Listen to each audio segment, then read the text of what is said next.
notice. Thanks for making it. It was a pleasure having you on the show. Check. Profile படிச்சாதான் கை தட்டுவீங்களா? நம்மள மதிச்சு ஒருத்தன் வந்திருக்கிறான், நம்ம இடத்துக்கு வெளியில இருந்து ஒருத்தன் வந்திருக்கிறான். என்னைக்கு இந்த சமுதாயம் நம்மள மதிக்கிறவங்களுக்கு மரியாதையை திருப்பி கொடுக்குதோ அன்னைக்கு உங்களையும் நாங்க மதிப்போம். நான் இப்ப சொல்லிக்கிறேன், முகம் தெரியாத மனிதனா இருந்தாலும் என் முகத்தை பார்க்கறதுக்கு வெளில இருந்து வந்திருக்கானா மரியாதை கொடு. உங்க எல்லாருக்கும் தெரியற மாதிரி நான் பெரிய சாதனையும் பண்ணல, தெரியற மாதிரி ஹீரோயினும் கிடையாது. ஆனா நான் சொல்றேன், எங்களை மாதிரி ஆட்கள் தான் இன்னைக்கு நீங்க கொண்டாடுற ஹீரோயினை உருவாக்குறவங்க. திரைக்கு பின்னாடி பல பேர் இருக்காங்க. நான் சொல்ற மாதிரி இந்த ஈவெண்ட் ஆர்கனைசர்ஸ்க்கு ஒரு கைத்தறல் கொடுங்களேன். நீங்க எல்லாம் நிழல்ல உட்கார்ந்து இருக்கும் போது வெயில்ல நடந்து போய் செலிபிரிட்டியை கூட்டு வராங்க. எதுக்கு? அவங்க சந்தோஷத்துக்கும் செல்ஃபி எடுத்துக்குவாங்க, உங்களை சந்தோஷப்படுத்துறதுக்கு. அந்த மாதிரி முதுகுங்க பல துறை இருக்கு. அந்த மெயின் திங் இன்னைக்கு தந்த்ராக்கு நாங்க வந்ததுக்கு முழு காரணமும் ஒன்னே ஒண்ணுதான். படிச்சுட்டு இன்ஜினியர் ஆகணும், டாக்டர் ஆகணும்னு பல பேர் வந்து சொல்லி கேட்டு தான் நான் பார்த்துருக்கேன். லாயர்ஸுங்கெல்லாம் வந்து ஏன்னா படத்துல அதுதான் சொல்றாங்க. ஆனா சமுதாயத்துல மாற்றம் வரணும் அப்படின்னு சொன்னா ஒரு இன்ஜினியரால மாற்ற முடியாது. மேபி இன்ஃப்ராஸ்ட்ரக்சரை வேணா இன்ஜினியரால மாற்ற முடியும். பட் சமுதாயம் மாறுறது தப்பை பிடிக்கிறவனை தாண்டி தப்புக்கு தண்டனை வாங்கி கொடுக்கறனால தான் மாற்ற முடியும். ஸோ சமுதாயம் சொசைட்டி மாறுறதுக்கு முழு காரணம் நீங்க தான் ஃபவுண்டேஷன். அதை புரிஞ்சுக்கோங்க. முதல் டீம் ரெண்டாவது டீம் என்ன மெசேஜ் சொல்ல வரீங்கன்னு கேட்டா மெசேஜே யோசிக்கிறாங்க. மேபி அடுத்த டீமுக்கு ஒரு ஸ்பேஸ் இருந்துச்சு. ஏன்னா இன்னைக்கு நம்ம சுயநலமா நம்ம சந்தோஷத்துக்காக ஓடிக்கிட்டு இருக்கோம். அதை முதல்ல பண்ணாதீங்க. சந்தோஷங்கிறது நீயும் நானும் சந்தோஷமா இருக்கிறது கிடையாது. நம்மளால இன்னொருத்தர் சிரிக்கிறது, அவனுடைய சந்தோஷத்துக்கு நான் தான் காரணமா இருக்கிறதா சந்தோஷமே தவிர இன்னைக்கு சுயநலமான வாழ்க்கையை ஓடுறீங்க. சுத்தி உங்களை என்ன நடக்குது, ஒரு சமுதாயத்தில் நடக்கிற பிரச்சனையை சொல்லுங்கன்னு சொன்னா என்ன இருக்கும், என்ன ஏன்னா தெரியல, பார்க்க மாட்டீங்க, அனலைஸ் பண்ண மாட்டீங்க. ஒரு கிட்டத்தட்ட ஒரு 1.5 hours நான் காலேஜில் வெயிட் பண்ணோம். அந்த ஈவென்ட் முடியறதுக்கு முன்னாடி நிறைய இம்பாக்ட். நான் மெயினாக வந்தது நான் லேர்ன் பண்ணிக்கணும். ஏன் இந்த சொசைட்டியில் மாற்றத்தை கொடுக்க முடியல, ஏன் ஒரு லா காலேஜ் ஸ்டூடெண்ட்ஸ் சிம்பிள். நான் போன வருஷம் தந்திரா வந்தப்ப நான் நிறைய பேசினேன். அதுக்கான இம்பாக்ட் கொடுக்குற ரீஜன் அது இல்லை. ஏன்னா அது அப்போ ஒரு என்டர்டைன்மெண்ட்டாக போயிடுச்சு. இன்னைக்கு இருக்கு 18ஆம் தேதிக்கு இன்னும் 5 நாளோ 10 நாளோ தான் இருக்கு. இன்னைக்கு ஒருத்தவங்க நினைங்க, மியூசிக்கலில ஒரு வீடியோ கொடுத்துட்டு ப்ளீஸ் இதை மேல தள்ளி விட்டுறாதீங்க, ப்ளீஸ் இதை பாருங்க, ப்ளீஸ் எனக்கு லைக் பண்ணுங்க, எனக்கு ரொம்ப பாவமா இருக்கு, பின்னாடியே என்னடா குடிசை வீட்டுல இருக்கிறேன்னு சொல்லிட்டு ஒருத்தன் கெஞ்சிக்கிட்டு இருக்கிறான். கேவலமா லைக்குக்கும் ஃபாலோயர்ஸுக்கும் அலைஞ்சிட்டு இருக்கிற ஜென்ரேஷன்ல உட்காந்துருக்கோமே. இதே எலெக்ஷன் விழிப்புணர்வை ஒவ்வொரு லா காலேஜ் ஸ்டூடெண்ட்டும் ஒரு வீடியோவை எடுத்து மியூசிக்ல தான் போட்டு பாருங்களேன். ஏன் பாடுற பாட்டுக்கும் பேக்ரவுண்ட் மியூசிக்கும் இருந்தால் தான் நீங்கள் மியூசிக்கல் பண்ணிக்கலாம், நல்ல விஷயத்தை ஷேர் பண்ண மாட்டீங்களா? ஒரு வக்கீல் பொண்ணு பண்ணுச்சு.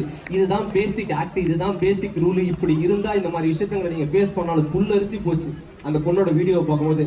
ஏன்னா உங்களுக்கு தெரிஞ்ச விஷயங்கள் எங்களுக்கு தெரியாது. ஒரு காமன் மேனா அந்த பையன் கேட்டேன், அவ்வளோ டவுட் கேட்டேன். இந்த மாதிரிலாம் நிறைய சொசைட்டியில் இஷ்யூஸ் போயிட்டு இருக்கேம்மா.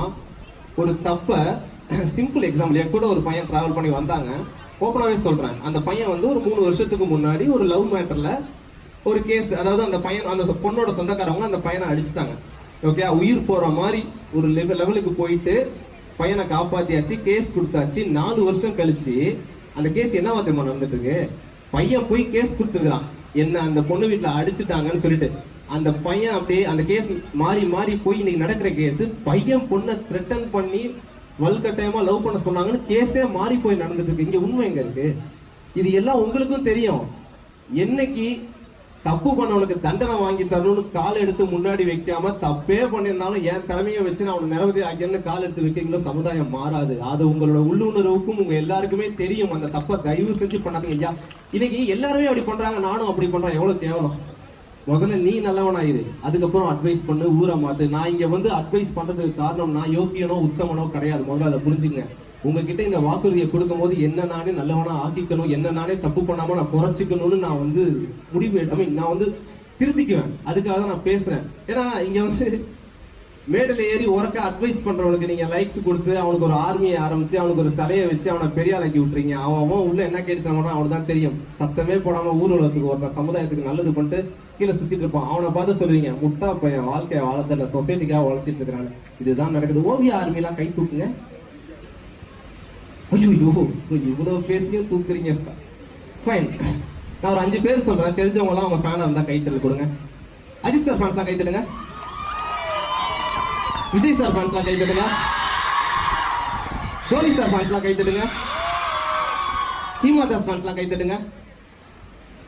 மாரியப்பன் ஃபேன்ஸ்லாம் கைத்தடுங்க. பரவாயில்ல, 10 பேருக்கு தெரிஞ்சிருக்கு. எகைன் சொல்றேன், திரைக்கு முன்னாடி தோன்ற மனிதர்களுக்கு இவ்வளோ உறக்க கைத்தட்டீங்களே. நம்ம நாட்டுக்காக தங்கம் வாங்கி கொடுத்த ஈமாதாஸ் அவங்களுக்கு தெரியலையே. எங்கேயோ ஒரு கிராமத்துல பிறந்து ஏதோ ஒரு பிடி சார் உனக்கு டேலண்ட் இருக்குமா வாமான்னு காலில் ஷூ கூட போட்டு ஓட முடியாத ஒரு பொண்ணு இன்னைக்கு காலில் போற ஷூக்கே ஒரு பிராண்டட் கம்பெனி ஸ்பான்சர் பண்ற அளவுக்கு உழைச்சி பெரிய ஆளாய் வந்து நின்று மேடையில ஏறி தங்க பதக்கத்தை போடும் போது நேஷனல் ஆண்டம் போன வீடியோ வந்துச்சுமா வைரலா. பார்க்கும் போது அழுவ வந்துச்சு, கூஸ்பம்ப் வந்துச்சு. அதுவும் ஒரு வீடியோ தான். இன்னைக்கு இங்கி இங்கி பாட்டையும் வந்துட்டு இருக்கிற கண்ணடிக்கிற வீடியோவையும் ஷேர் பண்ணி வைரல் ஆக்குறீங்களே. நாங்க மீடியால இருந்து சொல்றோம், மீடியால இருக்கிற உண்மைகள் உங்களுக்கு தெரியாது. லாயராகவே இருங்க, நாங்க கொடுக்கறது தான் உங்களுக்கு மெசேஜ். இன்னைக்கு நியூஸ் பேப்பர் படிச்சவங்க கை தூக்குங்க.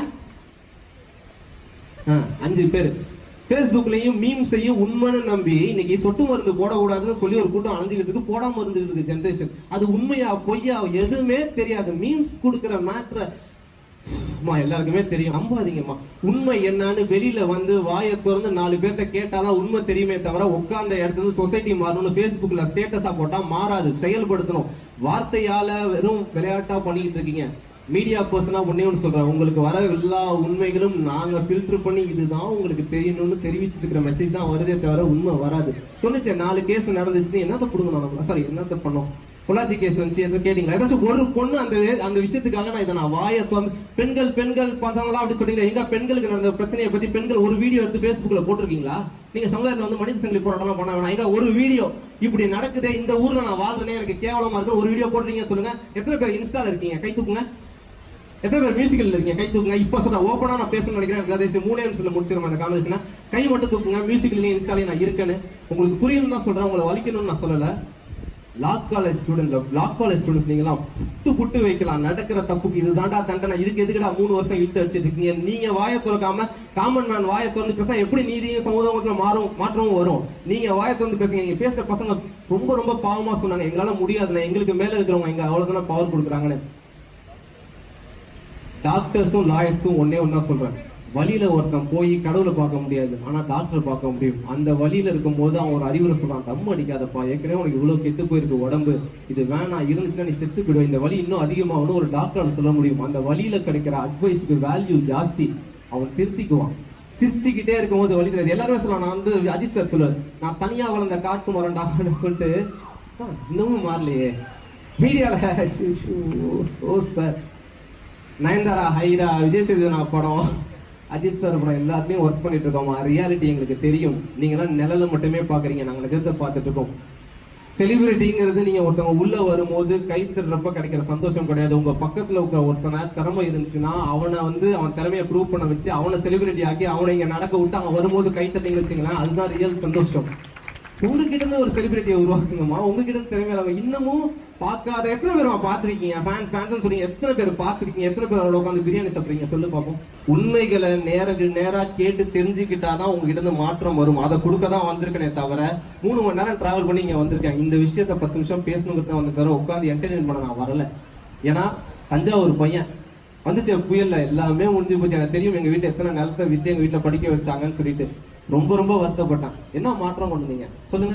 மோடி சார் வந்தாரா பாக்கிறதுக்கு? எல்லாரும் தான் மீம் சார் பண்ணீங்க, மோடி ஏன் இங்க வரவே இல்லைன்னு சொல்லிட்டு. என்ன மாறினுச்சு? கோ பேக் மோடின்னு ஹேஷ்டேக் போட்டா மாறிடுமா? யாரு கெட்டவன் யார் நல்லவன் உங்களுக்கு தெரியுமா? எப்ப தெரியும்? வாயை திறந்து கேட்டாதான். இன்ஸ்டாகிராம்ல சொல்லுங்க, டாடிஸ் லிட்டில் பிரின்சஸ், மை தொப்பை சைஸ் இஸ் 32 அந்த இன்ஸ்டாகிராம் ஐடி வச்சுப்பீங்க. அந்த பொண்ணுலாம் கை தூக்குங்க. இன்னைக்கு சொல்றேன், பெண்களுக்கு எதிராக வன்முறைகள், பெண்களுக்கு எதிராக பாலியல் பிரச்சனைகள் நிறைய சொல்றீங்க இல்லையா? உங்க முகத்துக்கு மரியாதை கொடுங்க.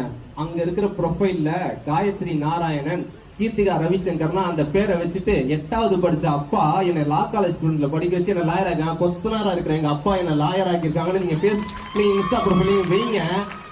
உங்களை மார்பிங் பண்ணும், உங்களை கெடுக்கணும்னு ஒருத்தன் வராம பாத்தீங்கன்னா அதை பார்த்து அவனுக்கு வலிக்கணும். இப்படிப்பட்ட ஒரு கேரக்டர் கிட்ட போய் நம்ம இருக்குமே எவ்வளவு கேவலமானவனு. வாழ்க்கையில அடையாளமும் அழகும் ரியாலிட்டி நிதர்சனமான உண்மைகளை ஷேர் பண்ணதான் இருக்கு. நான் ஷாருக் கான் ஃபேனு, நான் அஜித் சார் ஃபேனு, நான் விஜய் சார் ஃபேனு போறதுல பெருமையே கிடையாது. உங்க அப்பா அம்மாக்கு நீங்க பெருமை சேர்த்து ஃபைன் ஓவர் அட்வைஸா தான் போகுது. ஆனா இந்த மேடை நான் இதுக்காக, ஏன்னா 10 நாள் தான் இருக்கு. எல்லாம் ஓட்டு போடுங்க, ஓட்டு போட்டா மாறிடுமா? ஓட்டு தான் போட்டோம். நான் 3 வாட்டி ஓட்டு போட்டுருக்கேன். நீங்க ஏதாவது மேபி ஃபர்ஸ்ட் ஜென்ரேஷனா இருக்கலாம். என்ன மாற்றத்தை கண்டுட்டீங்க? மாற்றம் அவங்க மாறணும் கிடையாது, முதல்ல நீங்க மாறணும். நாம பண்ற விஷயம் அடுத்தவனை பாதிக்காத வரைக்கும் நம்ம மாட்டிக்க மாட்டோம். அதனால தப்பிச்சுட்டு இருக்கீங்க. கெட்ட பழக்கம் 3 சொல்லுங்க, இதோட முடிச்சுக்கிறேன். கெட்ட பழக்கம் 3 சொல்லுங்க. அப்புறம் என்ன அடிக்கிறது? சைட் அடிக்கிறது வாட் கிரேட். அப்புறம் தம் அடிக்கிறது, தண்ணி அடிக்கிறது, ஃபைன். இது எல்லாமே அவன் நாசமாக போகிறதுக்கு பண்ணுற விஷயம். அது அடுத்தவனை பாதிக்காது. அவன் கெட்டு போகிறான்னு விட்டுங்க. கெட்ட போகிறத நான் சொல்ல தெரிஞ்சுக்கோங்க. அம்மா அப்பாவுக்கு நம்பிக்கை துரோகம் பண்ணுறது, ஃப்ரெண்ட்ஸுக்கு என் ஃப்ரெண்ட்ஸை ஏமாத்துறது, கூட பழகிறவனுக்கு குழி பறிக்கிறது, சுயநலமாக இருக்கிறது, சோம்பேறித்தனமாக இருக்கிறது. நீ சோம்பேறியாக இருந்தியா அடுத்தவனை வேலை வாங்கணும்னு நினைப்ப, உன்னை சுற்றி இருக்கிற சமூகம் பாதிக்கப்படும். நீ வந்து சுயநலமாக இருந்தீங்கன்னா ஹோல் சொசைட்டியே டேமேஜ் ஆகும். ஏன்னா இது எல்லாமே இங்கேருந்து தான் ஆரம்பிக்குது. நான் இன்னைக்கு சொல்கிறேன், எவன் வேணா எக்கேடு கெட்டு போட்டோம். நான் வாழ்கிற சொசைட்டி, என்னை சுற்றி இருக்கிற மக்கள் நல்லா இருக்கணும்னு நினச்சி நீங்கள் போனீங்கன்னா அடுத்தவங்களுக்கு இன்ஸ்பிரேஷனாக நீங்கள் இருப்பீங்க. பொண்ணுங்களே நம்மளை வந்து ஏமாத்துறாங்க, பசங்களே நம்மளை வந்து இது பண்ணுறாங்க. ஒன்னே ஒன்று சொல்கிறேன், யார் வேணா உங்களை ஏமாற்றலாம். பட் நீங்கள் எல்லார்ட்டையும் நல்லவனாக இருந்தால் 10 பேர் ஏமாத்தலாம், 100 நல்ல நண்பர்கள் உங்கள்கிட்ட கிடைப்பாங்க. அடுத்தவங்களை குறை சொல்லாதீங்க. நீங்கள் உத்தமனாகவும் நீங்கள் யோக்கியனாகவும் இருங்க. இந்த ஹம்பிள் ரிக்வஸ்ட்டை இந்த எலெக்ஷனுக்கு முன்னாடி இங்கே வச்சுட்டு போகணுங்கிறதுக்காக மட்டுமே தான் நான் இங்கே வந்தேன். எங்களை மதித்து மேடைக்கு ஏற்றி அழகுபடுத்திய அத்தனை கோஆர்டினேட்டர்ஸ்க்கும் நன்றியை தெரிவித்துக் கொண்டு, எல்லோருக்கும் நிழல் உண்டு, என் நிழலுக்கும் உயிர் உண்டு. நீங்கெல்லாம் பிறக்கும் போது நீங்கள் தான் உங்கள் அப்பா அம்மாவுக்கு கிஃப்ட்டு. பட் நான் பிறக்கும் போது எங்கள் அப்பா அம்மாக்கே கொடுத்த கிஃப்ட்டு. நான் கீழே விழும்போது என்னை தாங்கி பிடிக்கிறதுக்கு எனக்குன்னு ஒரு உயிர் என் பக்கத்தில் இருக்கு. நீங்கள் கீழே விழுவும் போதும் உங்களையும் தாங்கி பிடிக்கிறதுக்கும் உங்களுக்கான நல்ல உயிர்களை சம்பாதிச்சு வச்சுக்கங்க. திருப்பியும் சொல்கிறேன், லைஃப்பில் காசு சம்பாதிக்கிறது மேட்ரே கிடையாது. நிறைய நல்ல மனிதர்களை சம்பாதிக்கிறது தான் மேட்ரு. அதை சம்பாதிச்சுட்டு போங்க, லைஃப் உங்களுக்கு எந்த பிரச்சனையுமே வராது. நீங்கள் எல்லாரும் ஜெயிச்சு முன்னேறும்னு சொல்லிட்டு ட்வின் விஷஸ் கொடுக்கறது அருண் அண்ட் அரவிந்த். எல்லாரும் 3, 2, 1 சொல்லுங்க.